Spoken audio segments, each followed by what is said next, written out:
My jealous cousin slapped me at the courthouse gate, choked and cuffed me, spitting "filthy animal, family disgrace." Dad just watched. 5 minutes later, he froze when he saw me in the judge's chair. The handcuffs clicked around my wrists with a sound like a door slamming shut on the past. Delilah squeezed my hand so hard that I could feel the metal bracelets digging into my skin. Her face contorted with rage, and saliva flew from her lips along with words I never thought I would hear from a loved one. "You filthy creature! You disgrace to our family!" she screamed, shaking me by the shoulders. Her fingers dug into my skin through my thin blouse. "How dare you? How dare you do this to us?" I tried to push her away, but my arms wouldn't obey me. Shock had paralyzed me. People around us stopped. Some took out their phones to film, but no one intervened. What killed me the most was that 5 meters away from us stood my dad, just watching. Raymond McNeil, my father, the man who taught me to protect the weak, was now watching his niece strangle his own daughter. "Dad," I croaked, but he didn't move. His face showed something between disappointment and disgust, as if I had really done something terrible. Delilah suddenly let go of me and took a step back. Her chest heaved, her chestnut hair falling loose from its ponytail. My cousin had always been beautiful, but now her beauty had turned into something ugly. "5 years," she whispered, wiping her mouth with the back of her hand. "5 years we kept you from the truth. And you." She didn't have time to finish. The court guard, an elderly man with a gray mustache, gently took me by the elbow. "Miss McNeil?" "It's time to go. Judge Garvin is waiting." I nodded, trying to catch my breath. The handcuffs had disappeared from my hands. It turned out they were cheap toys that Delilah had bought at a novelty store. But the marks on my wrists remained. As I walked through the tall courtroom doors, I heard my father finally speak up behind me. "Corey, what are you doing?" I didn't turn around. The courtroom was cool after a hot summer day. My seat at the plaintiff's table seemed too far from the entrance. I sat down, smoothed my skirt, and looked at my watch. In 5 minutes, I would be called to testify. In 5 minutes, Delilah and Dad would see me in the witness chair, and their faces would look like they had seen a ghost. For now, I sat and thought about how it had come to this. Corey McNeil, 25 years old, employee at Maple's cafeteria in Cedarville. Always an obedient daughter and niece. The same Corey who never argued with anyone, who lent money and didn't ask for it back, who worked for two when someone was sick. My life has always been simple and predictable.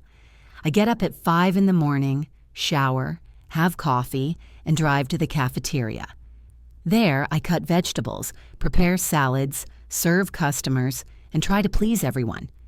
In the evening, I go home to the old house on Oak Street, where I've lived with my dad since my mom died of cancer 5 years ago. Raymond McNeil works as a mechanic at Charlie's service station.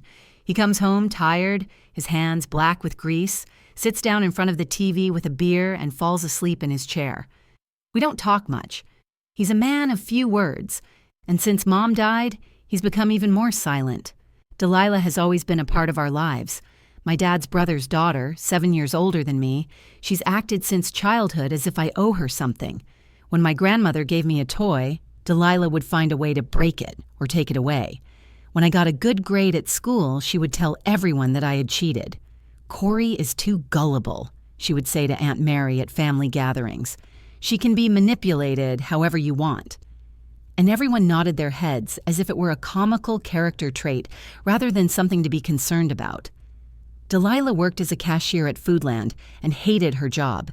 She hated customers who complained about prices. She hated the manager who checked her register. She hated having to smile. But most of all, she hated that I seemed to be happy with my life. "Why don't you ever complain?" she asked me last Christmas as we washed dishes after a family dinner. "Why are you always so happy?" It's unnatural. I didn't know how to respond. I really enjoyed working in the cafeteria. I liked the regular customers who knew me by name. I liked cooking. Maybe my life wasn't exciting, but it was mine. Now, sitting in the courtroom, I realized that Delilah was right. I really was too gullible, too trusting, too nice. But everything changed 3 weeks ago when I found a box in my mother's closet. My dad asked me to clean out the attic. He wanted to donate some of the things to charity. I went up there on Saturday morning with a cup of coffee and a desire to reminisce. Mom's things had been lying there for 5 years, and Dad had never been able to bring himself to sort through them. The attic smelled of dust and old fabrics.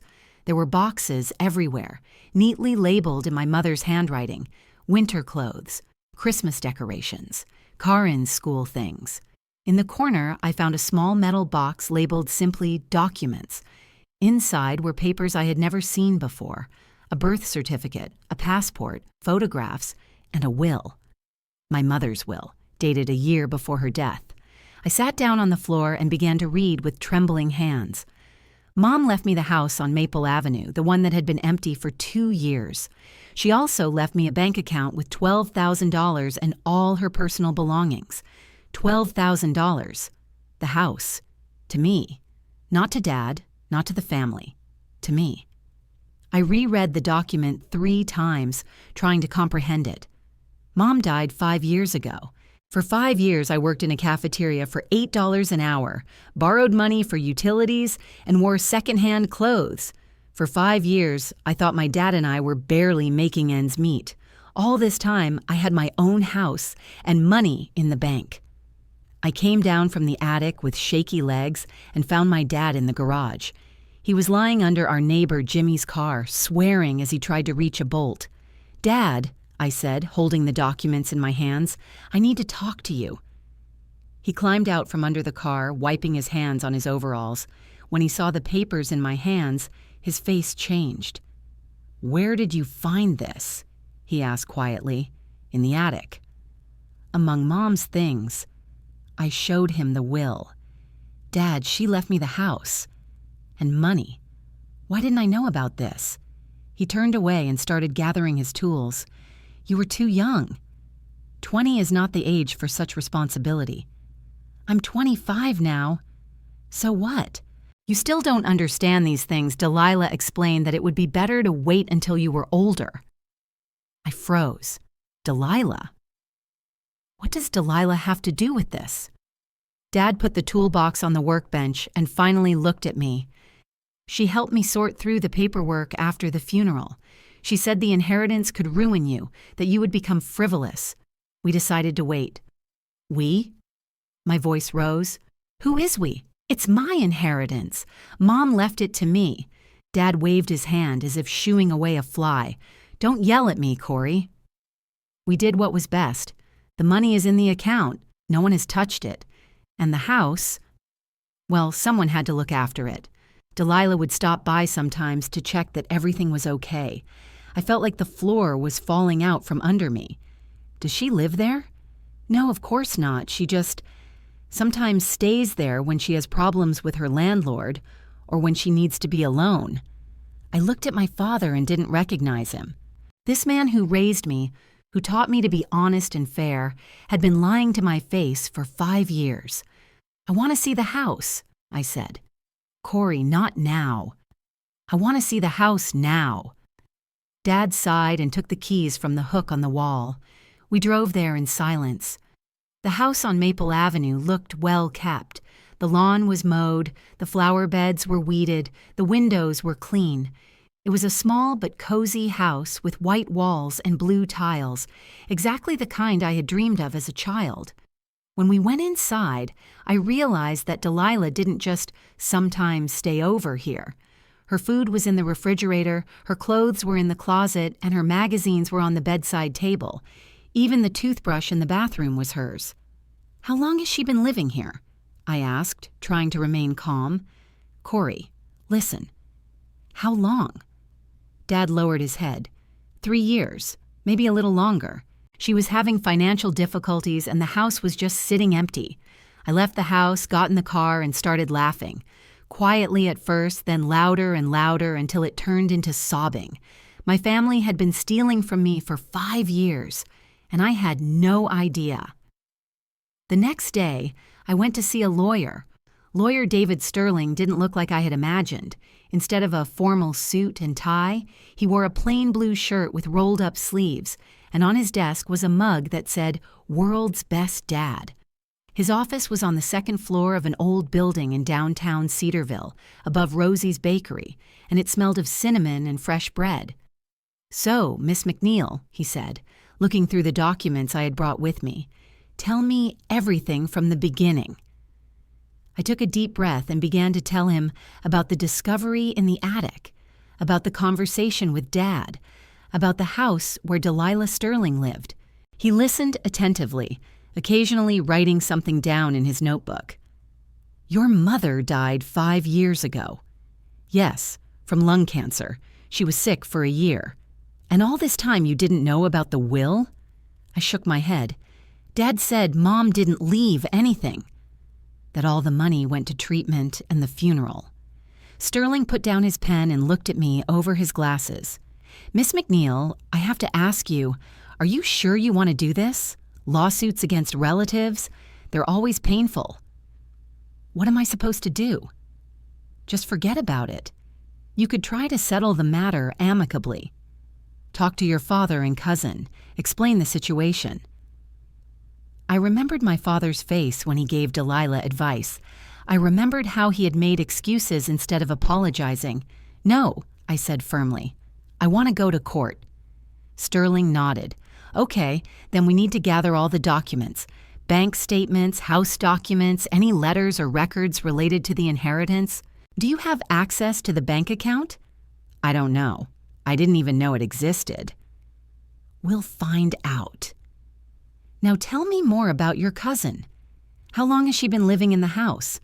I told him everything I knew about Delilah, how she always interfered in our lives, how she gave my father advice, how he listened to her. Sterling took notes, sometimes asking for clarification. "Did she pay the utilities?" "I don't know, but the lawn was mowed. The house looked well cared for." "That's good. It means she was actually using your property." "And your father knew about it?" "Of course he knew. He gave her the keys." Sterling raised an eyebrow. "Interesting. So your father gave permission to a third party to use your property without your knowledge." When I left the lawyer's office, I had a legal services agreement and a list of documents to collect in my pocket. I felt a strange mixture of fear and determination. For the first time in my life, I was doing something that really mattered. I didn't rush home. Instead, I went to the bank where my mother had worked during the last years of her life. The manager, Mrs. Jenkins, remembered her and me. "Corey, dear, how are you? It's been a long time." "Mrs. Jenkins, I need your help. I found out that my mother had an account that she left to me, but I don't know the account number." Mrs. Jenkins' face changed. "Oh, dear. Sit down." She led me into her office and closed the door. "Corey, your mother's account, someone has access to it.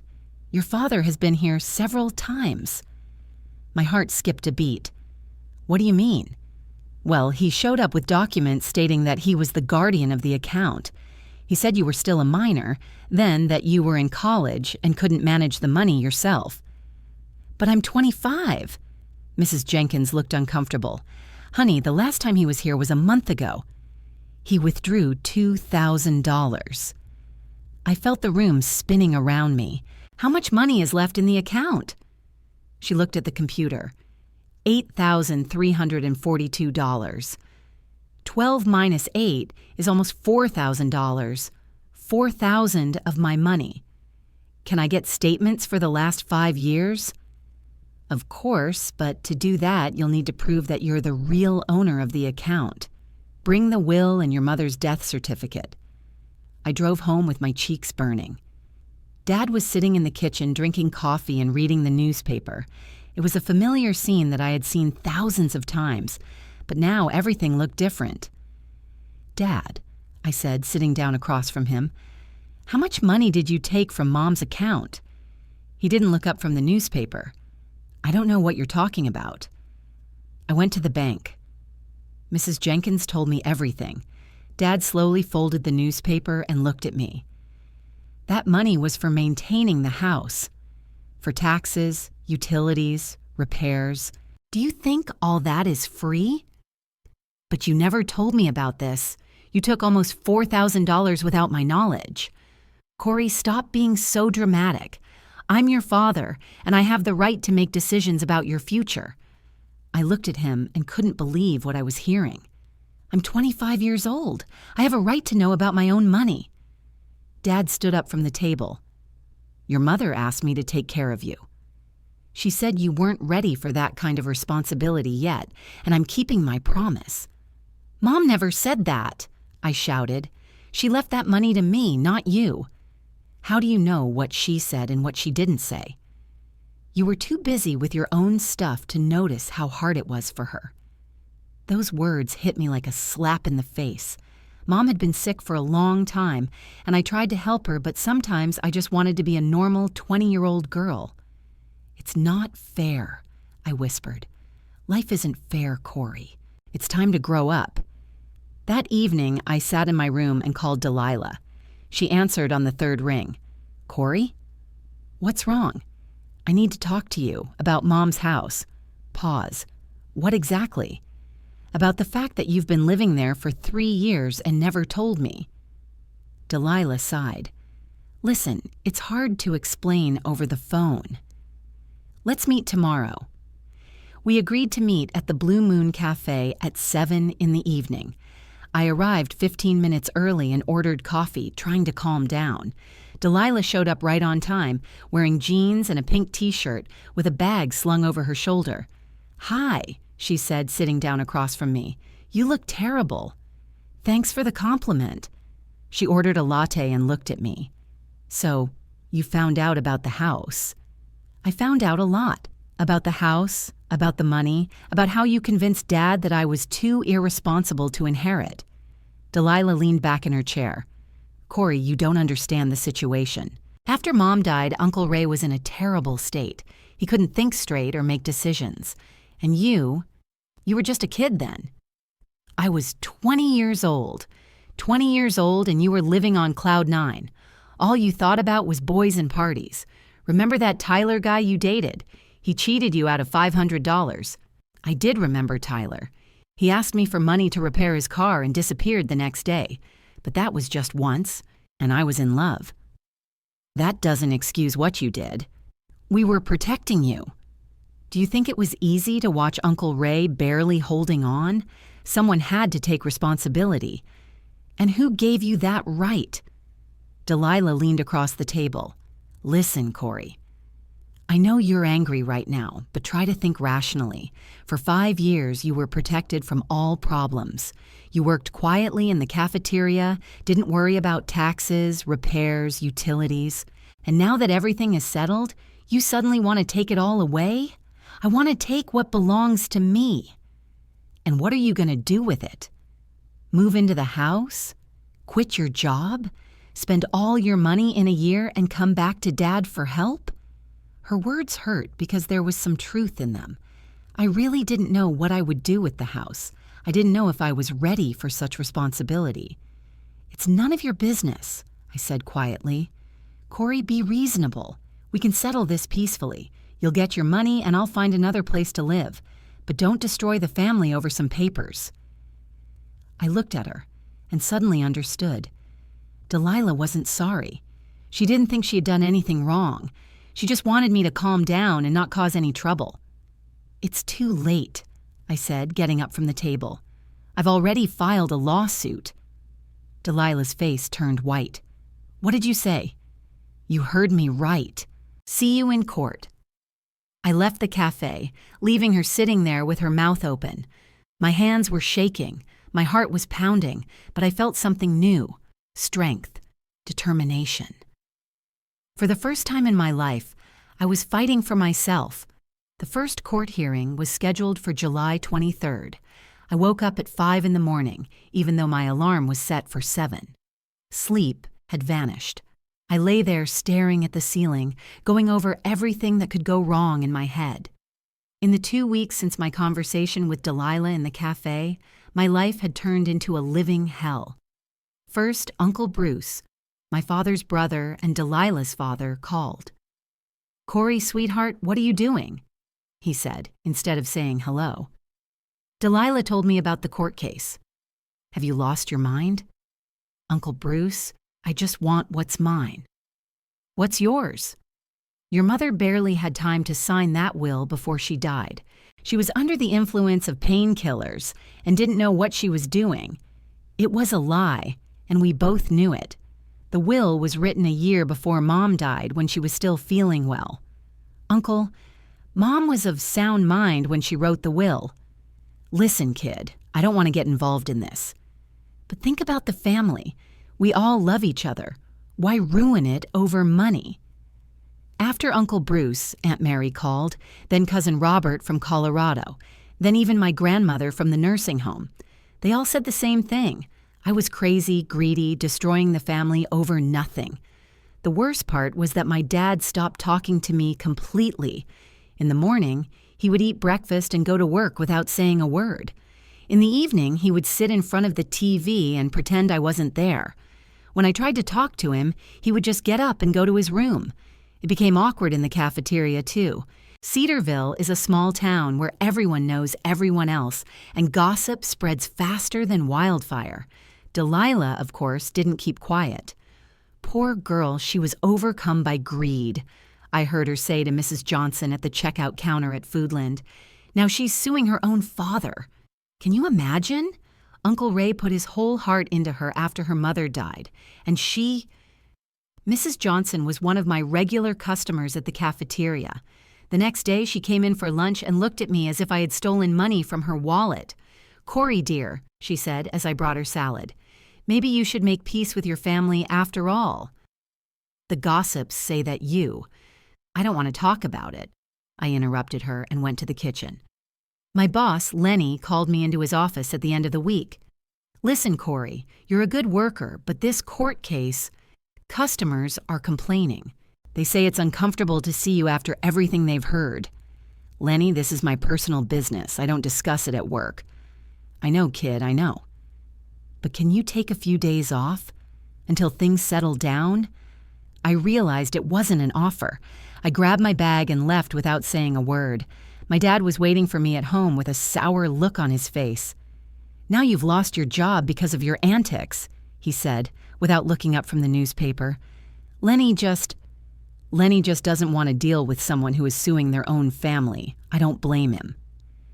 I went up to my room and cried for the first time in all this time, not out of self-pity, but out of anger. Anger that everyone thought I was to blame. Anger that no one wanted to see my side of the story. That night, Rachel, my only real friend from school, called me.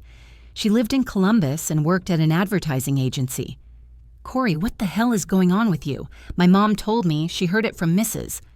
Garcia at church." I told her everything.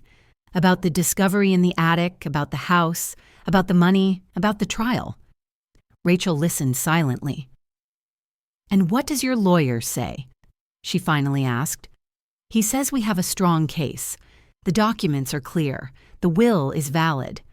Are you sure you want to do this?" I fell silent. Of course, I wanted everything to go back to the way it was. I wanted my dad to talk to me again. I wanted my family to stop treating me like an enemy. I wanted to be able to work in the cafeteria without feeling everyone's judgmental stares on me. Reach, what if your parents had lied to your face for 5 years? What if they had hidden from you what was rightfully yours? "I would have killed them," she said without hesitation. "Corey, you're doing the right thing. Just hang in there." On the day of the first hearing, I woke up with a headache. I put on the only formal suit I owned, a dark blue one I had bought for my mother's funeral. Looking at myself in the mirror, I thought I looked like a child wearing her mother's clothes. Sterling met me at the courthouse at 9 in the morning. "Are you ready?" he asked. I nodded, even though I didn't feel ready at all. We entered the courtroom, and I saw them. Dad was sitting at the defendant's table with his lawyer, a stout man with a red beard. Next to him sat Delilah in a black dress that made her look like a widow. She looked at me with such hatred that I involuntarily took a step back. Judge Garvin was an elderly man with gray hair and kind eyes. He listened carefully to the facts of the case, reviewed the documents, and scheduled the next hearing for Friday, August, to hear the witnesses. "Is that all?" I asked Sterling as we left the courtroom. "For now, next time we'll start calling witnesses." Dad and Delilah followed us out of the courtroom. I tried not to look in their direction, but I heard Delilah say to the lawyer, "She's always been strange, even as a child." Aunt Susan worried about what she would grow up to be. My mom worried about what I would grow up to be? Was it another lie, or... I turned and looked at Delilah. She smiled when she saw the look on my face. "What did you say?" I asked. "Nothing you don't already know," she replied in a sweet voice.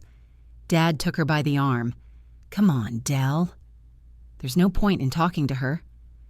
They left, leaving me standing on the courthouse steps with my cheeks burning.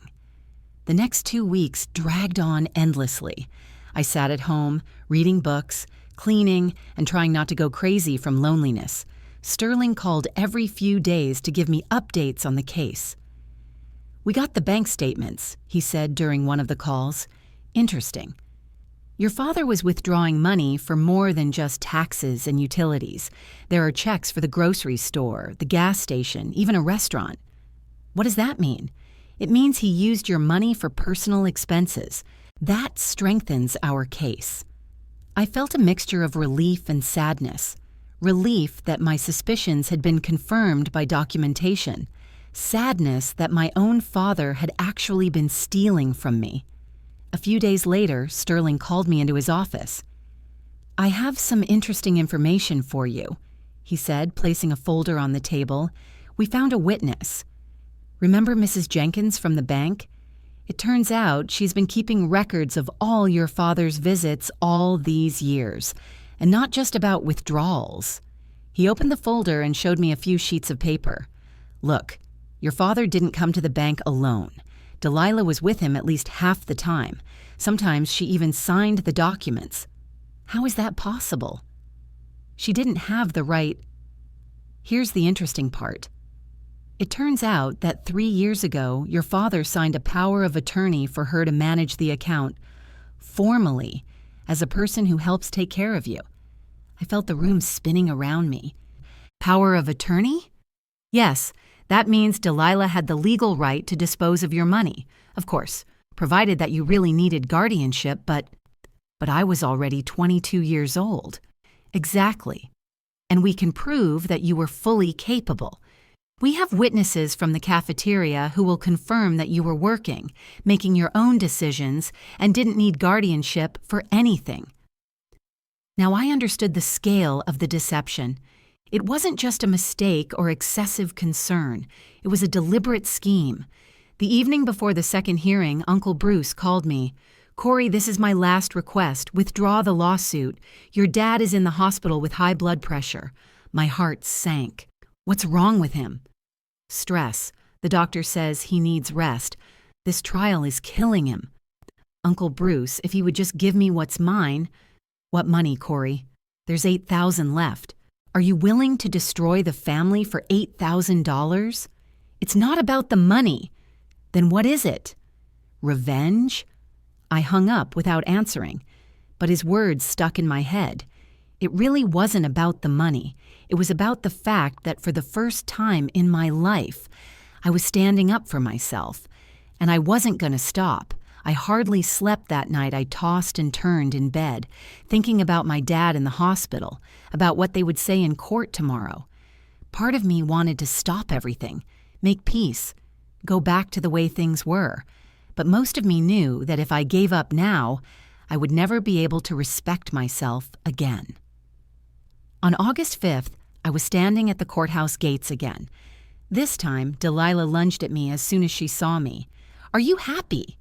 Uncle Ray is in the hospital because of you." She pushed me and I barely kept my balance.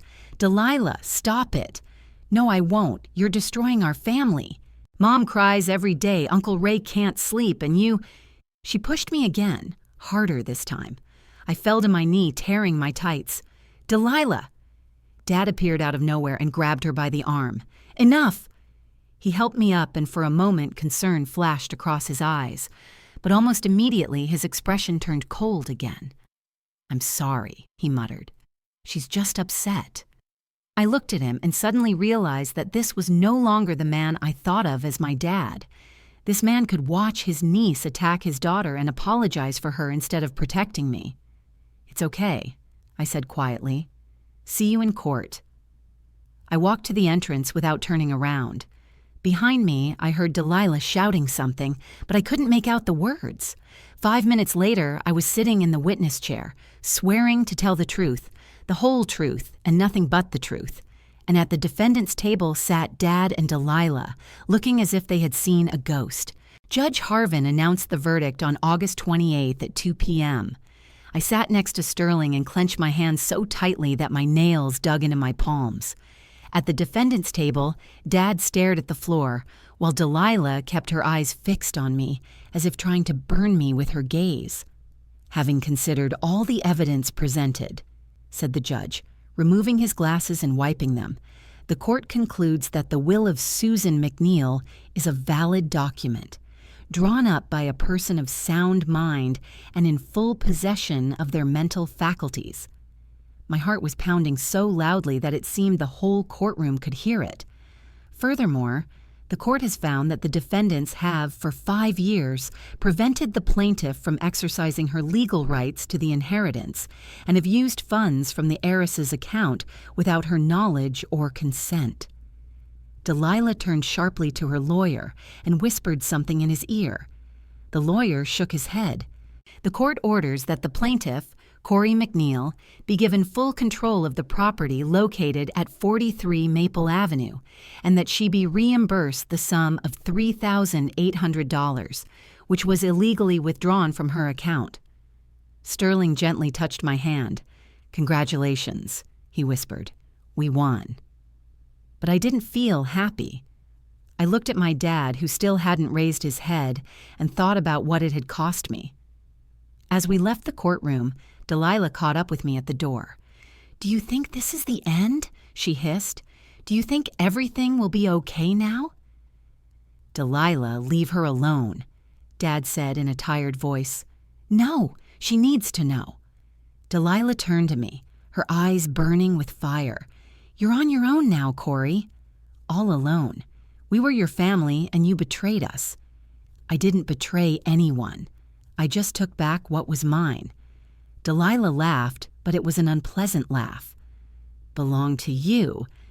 Do you know what your mother said about you before she died? Do you want to know the truth?"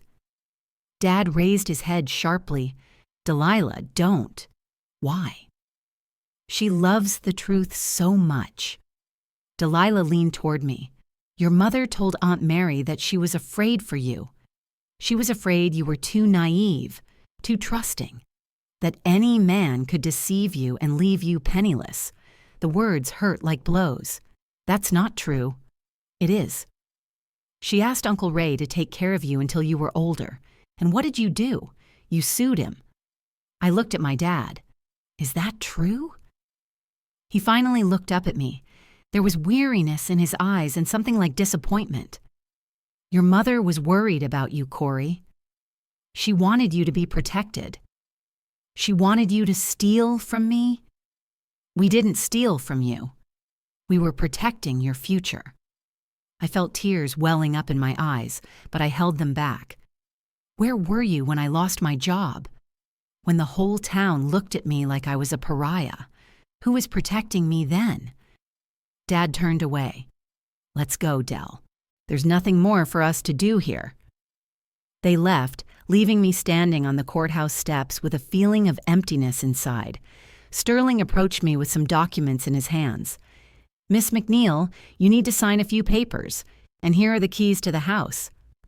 I took the keys, 2 small pieces of metal that had cost me my family.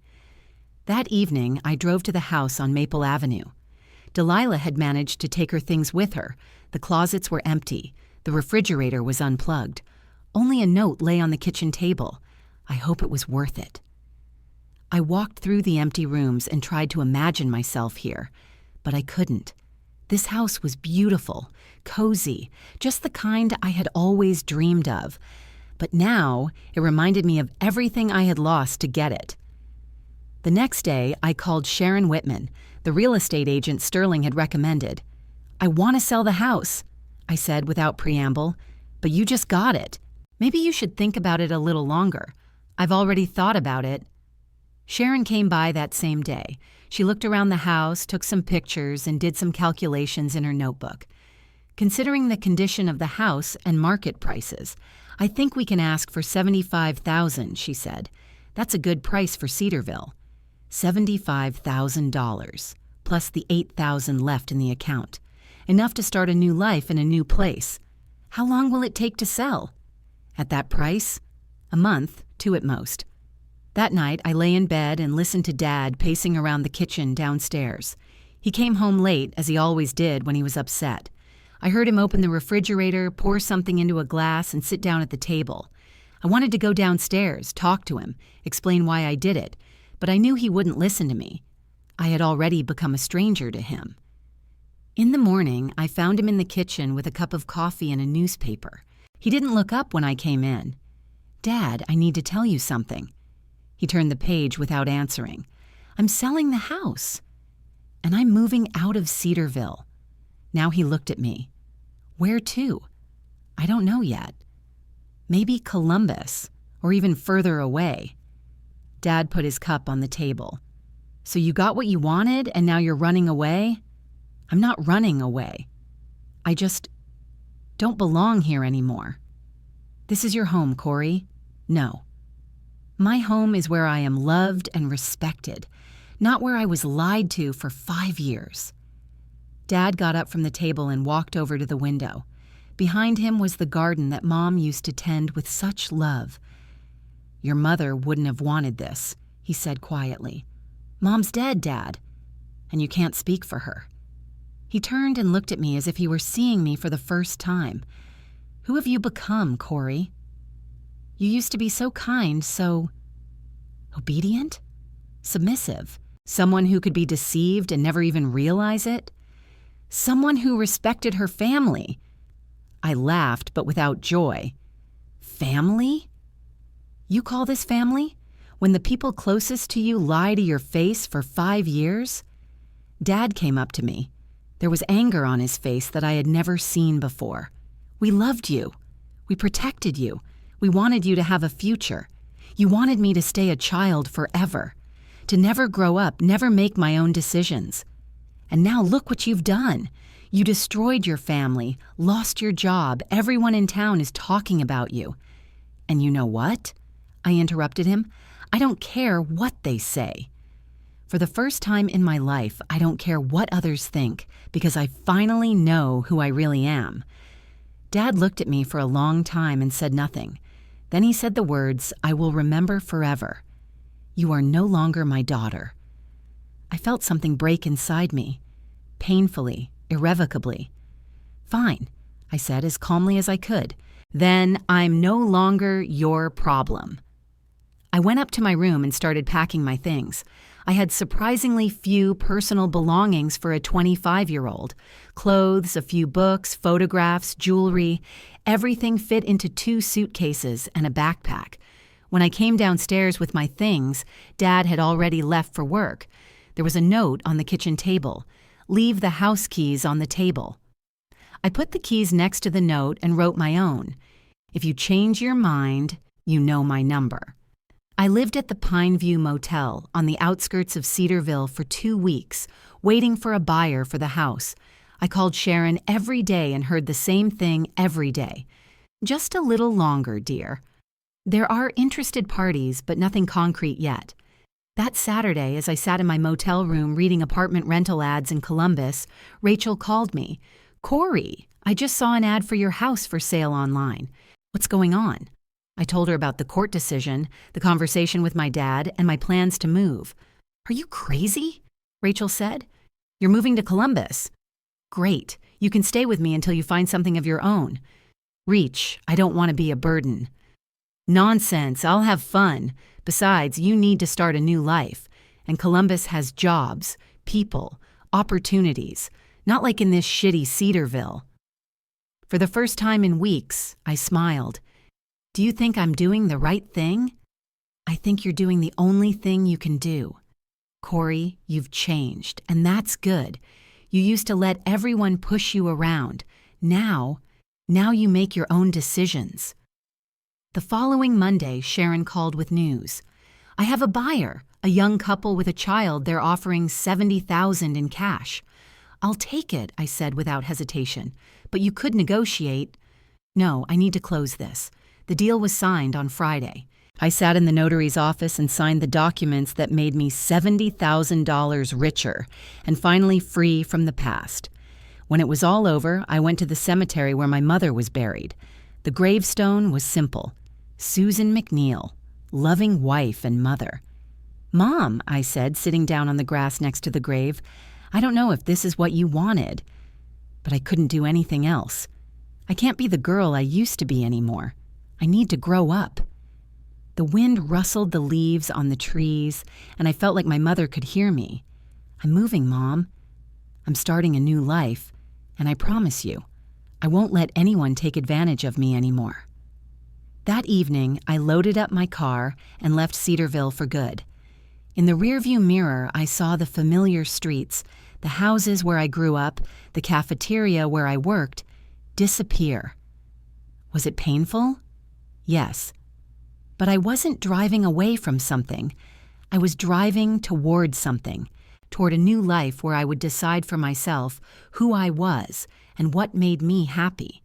And in my pocket was a check for $70,000. The price of my freedom. A year and 3 months later, I stood by the large glass window of the Oak Hill Veterinary Clinic and watched as Dr. Blake Morganson examined a Maine Coon cat. The cat was huge, ginger, and clearly not thrilled with the procedure, but Blake spoke to him so patiently and gently that even the most aggressive animals calmed down. Miss Corey, technician Lisa called me from the front desk. Mrs. Garrison is here with Bella. She says something is wrong with her paw. I nodded and turned back to the computer. In my year working here, I had learned not only to understand appointment schedules and medical records, but also the personalities of pet owners. Miss Garrison was one of those people who panicked over the slightest scratch on her dog, but it was better to be safe than sorry. My life in Columbus didn't turn out the way I expected, but it was better than I could have dreamed. For the first few months, I lived with Rachel while I looked for a job and a place of my own. Rachel turned out to be an even better friend than I remembered. She didn't ask unnecessary questions, didn't try to cheer me up. She was just there when I needed her. I found a job at the clinic by accident. I was walking by, saw a sign that said "Administrator Wanted," and went in to submit my resume with feigned confidence. Dr. Sarah Lynch, the clinic's owner, was a woman in her 50s with gray hair and piercing green eyes. Experience working with animals? She asked, looking over my resume. Not much, but I'm a quick learner and I love animals. What about people? Some owners can be difficult. I thought about all the moody customers at the cafeteria, about Delilah, about the last year of my life. I'm good with people too, I said confidently. Doctor. Lynch hired me on a trial basis, and I turned out to be quite suitable. It turns out that my years working in the cafeteria had indeed taught me something. How to communicate with different people, how to stay calm in stressful situations, how to be effective even under pressure. After 3 months, I rented a small one-bedroom apartment on the 3rd floor of an old brick building. It was my own space. No one could enter without permission. No one dictated the rules. No one hid the truth from me. I bought furniture gradually, 1 item per month, and each purchase gave me the feeling that I really lived here, not just stayed overnight. What surprised me most was how much I had changed. Rachel was one of the first to notice it. You're tougher, she said one evening as we sat in her apartment with wine and watched an old movie. You used to always agree with everyone, but now you can say no. She was right. When a colleague at the clinic asked me to cover for her over the weekend, I asked if she could cover for me the following week. When my upstairs neighbor started playing loud music after 11 p.m., I went up and asked him to turn it down. When a man at the supermarket tried to cut in line, I told him that everyone was waiting. These were small things, but for me, they meant a revolution. Blake showed up at the clinic in the fall. Dr. Lynch hired him as a partner, a young but experienced veterinarian who specialized in surgery. He was 31 years old, had come from Chicago after a divorce, and was looking for a place to start over. At first, I thought he was overly serious.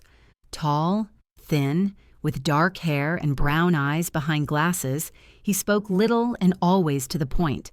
But gradually, I realized that he was just cautious with people, like me. The first time we had a normal conversation was when a kitten that had been hit by a car was brought to the clinic. The owner, a girl of about 10, was crying so hard she couldn't say a word. Blake examined the kitten, took an X-ray, and then sat down next to the girl and patiently explained what was wrong with her pet and what he was going to do. "It's a broken leg, but it's not fatal," he said. "We'll put a cast on it, and in a month, your kitty will be running around like new." The girl stopped crying and even smiled. "You're good with kids," I told him later when we stayed at the clinic for the evening shift. "I have a niece the same age," he replied. "I know how scary it is when your beloved pet gets sick." "What about your own children?" He smiled a little sadly. "My ex-wife didn't want children. She said I spent too much time at work. What about you?" "I would like to. Someday." That conversation was the beginning of our friendship. Blake turned out to be someone who, like me, was learning to rebuild his life. He didn't try to cheer me up or give me advice, he was just there. Sometimes we had lunch together at a small cafe near the clinic. Sometimes we went for coffee after work. No pressure, no expectations. "I like that you're not trying to fix me," I told him one day. "What's broken in you?" he asked. "Trust in people." I thought trust wasn't something you could break. You can only lose it or find it again. That evening, I thought about his words for a long time. In the winter, Rachel unexpectedly came to visit me. "I have news for you," she said instead of saying hello. "About your dad." My heart sank. In a year, I hadn't received a single call or letter from Cedarville. Sometimes I wanted to call myself, but I held back. "What's wrong with him?" "He's sick." His heart. Mom heard from Mrs. Johnson at the cafe. He's been in the hospital for a week. I sat down in a chair, feeling my legs go weak. "How serious is it?" "I don't know, but it looks like Delilah dumped him. Mrs. Johnson says she moved in with some new guy in Springfield." Of course, Delilah was there as long as it suited her, and now that Dad was sick and couldn't take care of her, she found a better option. "Corey," Rachel said cautiously, "I'm not saying you have to do anything, I just thought you should know. I didn't sleep all night, just lay there staring at the ceiling. Part of me wanted to go to Cedarville right away, see how he was doing, ask if he needed help. But another part remembered his last words. You're not my daughter anymore." In the morning, I called the hospital in Cedarville. "Raymond McNeil," I said to the nurse. "I need to know how he's doing." "Who are you?" I fell silent. Who was I? The daughter he had disowned? The relative who had sued him? I'm his daughter." "One moment, please." A minute later, a doctor came to the phone. "Miss McNeil?" "This is Dr. Wilson. Your father has had a heart attack. Not a massive one, but at his age, it's serious. He needs rest and care." Will he be all right?" "With proper treatment and care, yes. But he can't be left alone. Is there a relative who could stay with him?" I thought of Delilah, who had run away, of Uncle Bruce, who hadn't even come to court to support his brother, of the whole family that had turned away from me so quickly a year ago. "I'll come," I said. Dr. Lynch gave me a week off without any problems. "Family is important," she said, "even if it's complicated." Blake came into my office before I had to leave. "How are you feeling?" "I don't know, scary, I guess." "Do you want me to go with you?" I looked at him in surprise. "Why?" "For moral support. Sometimes it's easier when there's someone there who's not involved in the family drama." The offer was unexpected, but strangely reassuring. "Blake, that's very sweet, but I have to do this myself." He nodded. "I understand, but if you change your mind or if something goes wrong, call me." The drive to Cedarville took 2 hours. I drove along familiar roads and thought about how everything had changed. A year ago, I had fled from here broken, angry, and lonely. Now I was returning, a different person, stronger, independent. The hospital looked the same as it did when I was a child, an old brick building with large windows and the smell of disinfectant in the corridors. Dad was lying in a room on the 2nd floor. When I walked in, he was asleep. He had lost weight and aged. His gray hair had turned completely white, and new wrinkles had appeared on his face. But even in his sleep, his expression was tense. I sat down on a chair next to the bed and waited. 15 minutes later, he woke up, saw me, and froze. "Corey?" "Hi, Dad." He tried to sit up, but I gently touched his shoulder. "Don't. Lie down." "What are you doing here?" "I found out you were in the hospital. I came to see you." He looked at me for a long time, trying to understand. You look good." "Thanks." "Do you live in Columbus?" "Yes. I work at a veterinary clinic." He nodded as if that explained everything. "Corey, about what I said back then?" "Dad, don't." "You were angry. So was I." "No, you do." He tried to sit up again, and this time I didn't stop him. "I've thought about our last words every day this year. You're my daughter. You'll always be my daughter." The words I wanted to hear so badly a year ago. But now they didn't bring euphoria, only sad tenderness. "I know, Dad." "Delilah left," he said suddenly. "As soon as she found out about the heart attack, she packed her things and left. She said she didn't sign up to take care of a sick old man. I'm sorry." "And you? Did you sign up?" I looked at him. This man who gave me life, who raised me, who betrayed my trust, and who now lies in a hospital bed, lonely and frightened. "I'll help you," I said, "but on my terms." "What are they?" "No more lies, ever, and no more trying to boss me around. I'm a grown woman, and you're going to treat me like one." Dad nodded. "Deal." I spent a week in Cedarville. I helped Dad get discharged from the hospital, took him home, and made sure he had all the necessary medications. I prepared food for several days and found a nurse who would come every day. We didn't talk much, but it was different than before. No hints, no manipulation. Like 2 adults trying to find common ground after a long fight. "You've changed," he said on the last day when I was about to leave. "Yes. For the better." "I think so." "Corey, can I call sometimes?" "You can, but not to ask for money or help with things you can handle yourself." He smiled for the first time all week. "It's a deal." When I drove back to Columbus, I felt neither triumph nor sadness, only peace. I did what I thought was right, but on my own terms. I helped, but I didn't sacrifice myself. I forgave, but I didn't forget. Blake was waiting for me at the clinic with a bouquet of yellow tulips. "How did it go?" he asked. "It was difficult."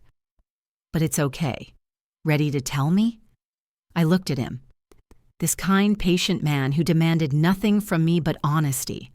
"I'm ready," I said. "But first, I want to ask you something." "What?" "Would you like to go to dinner with me? A real dinner, not just coffee after work." Blake smiled so that his eyes sparkled behind his glasses. "I'd love to." That evening, sitting in a small Italian restaurant, I told him about my family, the trial, my year in Columbus. He listened attentively without interrupting or offering advice. "And how do you feel now?" he asked when I finished. "Free," I said after a short pause. "For the first time in my life, truly free." "Is that good?" "It's scary." "But yes, it's good." Blake reached across the table and gently touched my palm. "I like free people," he said. "They're more interesting." I didn't pull my hand away. Instead, I intertwined my fingers with his. "And I like patient people," I replied. "They're safer." A year ago, I lost my family, my home, my job, my illusions. But I found myself.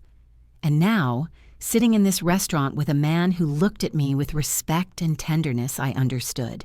Sometimes you have to lose everything to find what is truly important.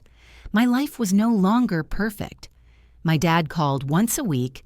Sometimes we talked about the weather, sometimes about work, never about the past. Half of my relatives still considered me a traitor. Delilah, upon hearing about my trip to see my father, even sent me an angry text message with insults. But I didn't care. I finally knew who I was, what I wanted, and what I was ready for. And that was enough.